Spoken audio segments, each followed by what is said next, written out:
स्वागत है आप सभी को मेरे YouTube चैनल पर। आज हम आप लोगों को क्लास 10 का पहला चैप्टर जो है वास्तविक संख्या वह बताने वाले हैं। उसका 10 MCQ क्वेश्चन हम सॉल्व करेंगे जो आप लोगों को 2026 के बोर्ड एग्जाम में आने की बहुत ज़्यादा संभावना होगी। और चलो समय को बिना गंवाए हम क्वेश्चन आप लोगों को सॉल्व करते हैं। आप लोग ध्यान से देखिए, ठीक है।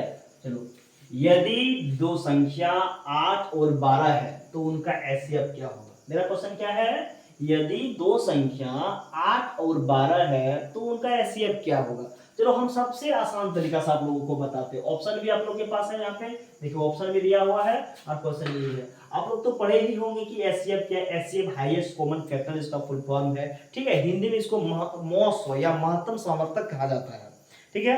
आप लोग जानते ही हैं, इसलिए मैं हम अभी वीडियो थोड़ा बड़ा हो जाएगा जिसके कारण वह नहीं बताने वाले हैं। आप लोगों को सिर्फ सॉल्व करता हूं कि कैसे बनाएंगे। सबसे सिंपल तरीका हम इसका विभाजन विधि से बनाएंगे। कौन सा विधि बनाएंगे, विभाजन विभाजन विधि। देखो विभाजन विधि क्या है, कितना इजी तरीके से बनाएंगे। ऐसे तो बहुत सारा एचसीएफ निकालने का बहुत सारा तरीका होता है, ठीक है। पर सबसे सिंपल और हमें कम समय में किस प्रकार बनाएंगे, विभाजन विधि सबसे आसान है। तो आप लोग को देखते हैं, देखिए आप लोग देखिए कैसे बनाते। पहले 8 को लेते हैं, फिर यहाँ पर 8 का फॉर्म देखिए 12 मिलता है, 12 नहीं मिलता है ना, तो 8 का फॉर्म एक बार होता है, 8 एक 8, कितना बचेगा 4। अब इस 4 को यहीं पे रहने दो, जो बचा है उसको यहाँ पे रहने दो। जिससे हम भाग दिए थे उनको फिर से हम यहाँ लिखते हैं, ठीक है। अब 4 गुना 8, 8 में 8 गया 0। हम ये प्रक्रिया तब तक करेंगे जब तक कि शून्य हो जाए।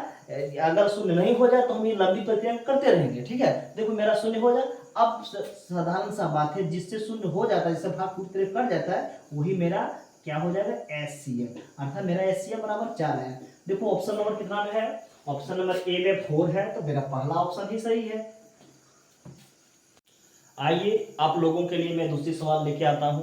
देखिए दूसरी सवाल क्या है, एचसीएफ का गुना एलसीएम क्या है। दूसरी सवाल एचसीएफ गुना एलसीएम, तो आप लोग को पता ही होगा एलसीएम और एचसीएफ का फॉर्मूला क्या है। अगर नहीं है तो देखो फॉर्मूला लिखते हैं। पहले कैसे लिखते हैं, एचसीएफ गुना एलसीएम है तो हम फॉर्मूला ये सबको आपको लिख के दिखा रहे हैं। फॉर्मूला क्या होता है, देखो यहाँ पे लिखेंगे हम पहली संख्या गुना दूसरी संख्या बराबर एचसीएफ गुना एलसीएम। ये मेरा फॉर्मूला है। एचसीएफ का क्या है, मेरा ये फॉर्मूला है। हमें निकालना क्या है, कभी कभी एग्जाम में ये भी पूछ सकता है कि एचसीएफ बराबर क्या होता है, या कभी एग्जाम में ये भी रह सकता है एलसीएम बराबर क्या होता है, या फिर ये भी दे सकते हैं कि दूसरी संख्या बराबर क्या हो सकता है। तो हम उसको भी कैसे बनाएंगे। हम चलो एक सवाल ये बनाने से आप लोगों को नहीं होगा, फिर हमें इस तरह का मतलब मान लेते एग्जाम में सिर्फ यही हुक तो क्वेश्चन रहने का संभावना नहीं है, या फिर रह भी सकता है। तो हम इससे रिलेटेड भी आप लोगों को क्वेश्चन बना दिखाता हूं। कैसे, देखो पहला संख्या, जब मान लेते हैं हम यहाँ पे पहली संख्या, तो पहली संख्या गुना दूसरी संख्या बराबर एचसीएफ गुना एलसीएम। तो मेरा यहाँ ऑप्शन में क्या है, केवल पहली संख्या केवल दूसरी संख्या, दोनों संख्याओं का गुणनफल। देखो दोनों संख्या का गुणनफल ही तो है, पहली संख्या गुना दूसरी संख्या। यहाँ पे मल्टीप्लाई है या नहीं है, तो दोनों, इसका ऑप्शन क्या हो जाएगा, ऑप्शन सी हो जाएगा। और इसको देखो अगर हम एचसीएफ अगर निकालेंगे, कैसे निकालेंगे, देखो एचसीएफ बराबर क्या निकालेंगे, दोनों संख्या गुणनफल हो जाएगा, दोनों संख्या का गुणनफल बटे एक्स। देखो यहाँ पे एचसीएफ ही लिया तो यहाँ नीचे क्या हो, एलसीएम। ये मेरा भी फॉर्मूला है।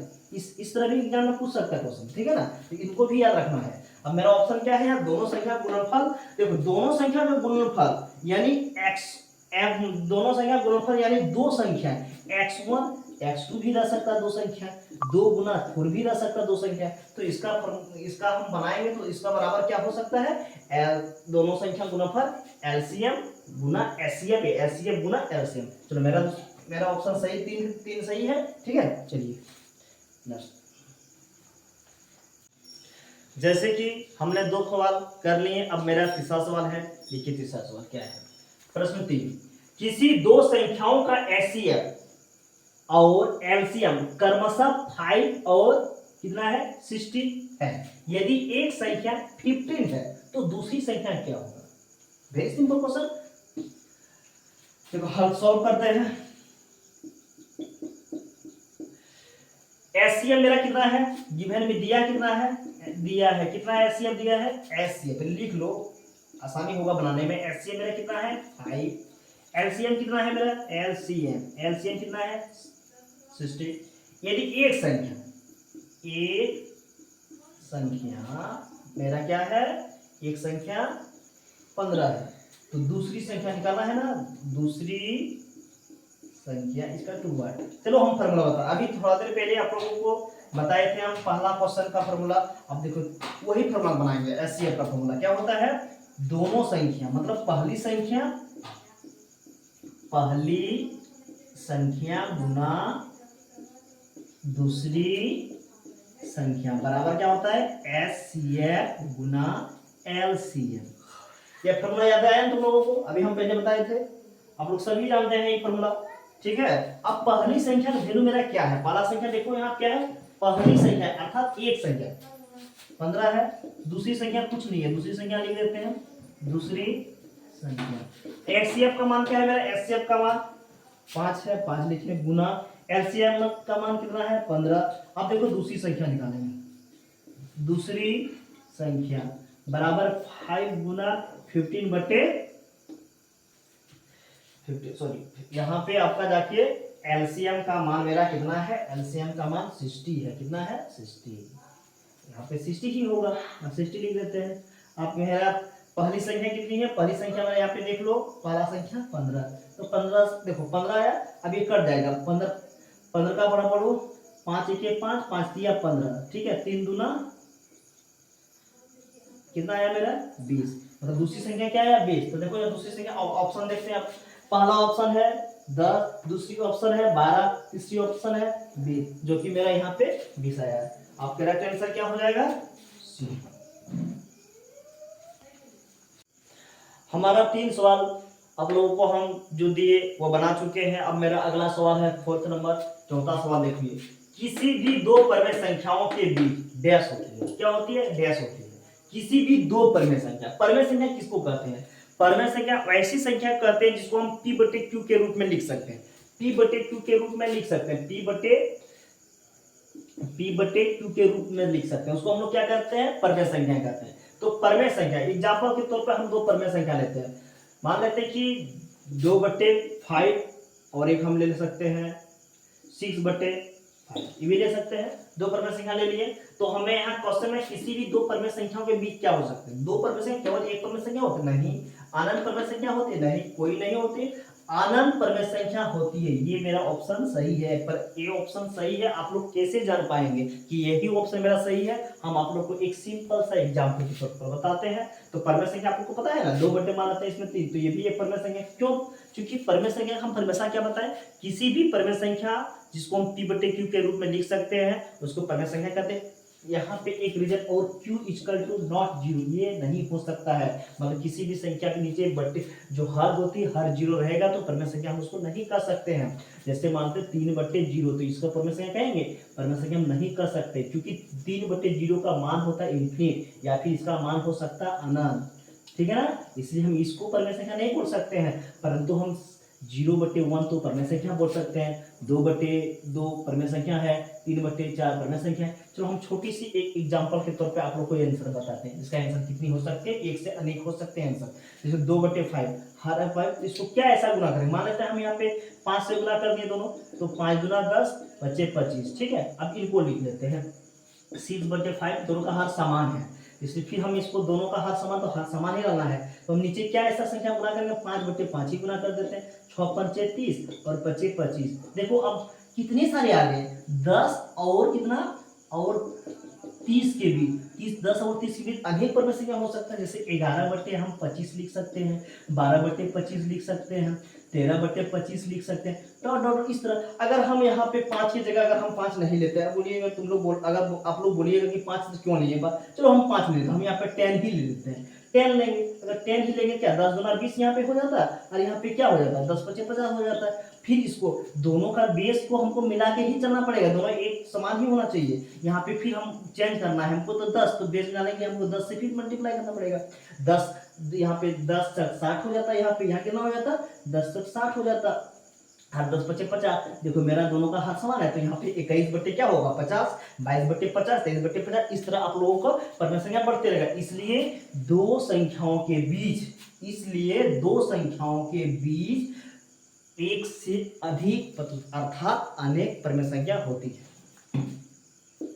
जैसे कि हमारा 4 क्वेश्चन जो था पहले हम क्लियर कर चुके हैं। अब मेरा नेक्स्ट क्वेश्चन जो है 5वां नंबर, आप लोग देखिए 5वां नंबर, यदि ए और बी परस्पर अभाज्य है तो एचसीएफ ए और बी का क्या होगा, मतलब व्हाट, इसका दोनों का अभाज्य क्या है, परस्पर अभाज्य क्या है। अब सुनो यहाँ पे परस्पर अभाज्य, क्वेश्चन क्या है, परस्पर अभाज्य, अभाज्य, अभाज्य का अर्थ, परस्पर अभाज्य का अर्थ होता है साझा, क्या होता है, साझा, साझा, जोड़ा, पेयर, ठीक है। अब देखो ये क्वेश्चन मेरा ए और बी है ना, ये है, तो ए का अभाज्य हम क्या लिख सकते हैं, ए का साझा क्या लिख सकते हैं, 1 गुना 1 लिख सकते हैं, लिख सकते हैं, नहीं लिख सकते हैं, ठीक है। और बी को हम क्या लिख सकते हैं, 1 गुना बी लिख सकते हैं। अब दोनों में साझा एक ही है ना, दोनों साझा क्या है, दोनों का साझा क्या है, दोनों का साझा क्या है, दोनों का साझा एक है, क्या है, एक। तो यही मेरा एक आंसर है। ऑप्शन देखते हैं, 1 नंबर में है ए, 2 नंबर में है बी, सी नंबर में 0 और डी नंबर 1। तो मेरा डी नंबर जो ऑप्शन है वो बिल्कुल सही है। चलिए मेरा छठा क्वेश्चन पढ़ते हैं, 2 और 5 का एचसीएफ क्या होगा। हम इसी प्रकार, मेरा अगला सवाल जो था 5 था, दोनों के बीच मांगा था, तो इसके बीच देखो 2 और 5 का एचसीएफ क्या है, 2 और 5, 2 का कुछ अभाज्य गुणनखंड दोनों में क्या हो सकता है, 2 का कुछ हो सकता है क्या, इसमें क्या हो सकता है, साझा गुणनखंड 1 गुना 2 लिख सकते हैं। अब 5 को हम कैसे लिखेंगे, 1 गुना 5। अब दोनों में से कॉमन क्या क्या है, 2 और 5 का कॉमन नहीं है, सिर्फ मेरा क्या है, एक कॉमन है। तो कॉमन गुणनखंड जो है, कॉमन फैक्टर दोनों का जो है वो 1 है, क्या है, 1। तो 1, ये 1। अब हम ऑप्शन चेक करते हैं, मेरा ऑप्शन चेक करें, ए नंबर में 2 है, बी का 1 है, ये मेरा बी ऑप्शन सही है, सी 10, डी 0, इसलिए मेरा ऑप्शन नंबर जो सही है वो है बी। देखिए अगला प्रश्न मेरा 7 नंबर है, दो संख्या का गुणनफल 84 है और उनका एचसीएफ 7 है, तो एलसीएम क्या होगा। फार्मूला देखो, हम इसको पहले आप लोगों को बताए थे, फिर एक बार रिपीट करते हैं। फार्मूला पहले लिखना होगा, पहले एचसीएफ और एलसीएम का फार्मूला देखो, दोनों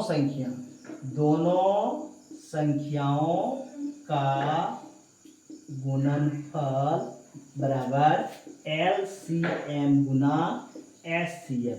ये फार्मूला आप लोगों को पता है ना, दो संख्या का गुणनफल बराबर एलसीएम गुना एचसीएफ होता है।